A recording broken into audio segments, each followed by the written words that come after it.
તમારું નામ શું છે અંકલ? મારું નામ ડૉક્ટર મગનભાઈ છોટાભાઈ પટેલ.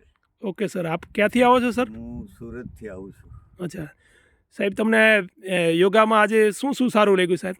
આજે મેં યોગા કર્યા, 5-10 મિનિટ લેટ તો પડ્યો, પણ આ યોગા મને બહુ સરસ લાગ્યો, યોગ્ય લાગ્યા અને હું રૂટીન મેં કરું છું અચ્છા અને મને બધું પ્રોત્સાહન મળ્યું આજે.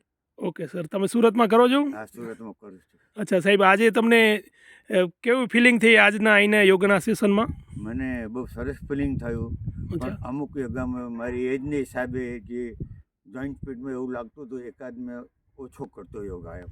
અચ્છા સર, તમે કંઈ બીજા યુવાનોને કહેવા માંગો છો સર? હા, હું યુવાનોને કહેવા માગું છું કે આ શરીર તંદુરસ્ત રાખવું અને સ્વસ્થ સારું રાખવું તો યોગા દરેક માણસે, દરેક સ્ટુડન્ટોએ બહુ 5, 10, 15 મિનિટ રોજ રેગ્યુલર કરવા જ જોઈએ, જેનાથી શરીરને બહુ સારું એવું રહે છે.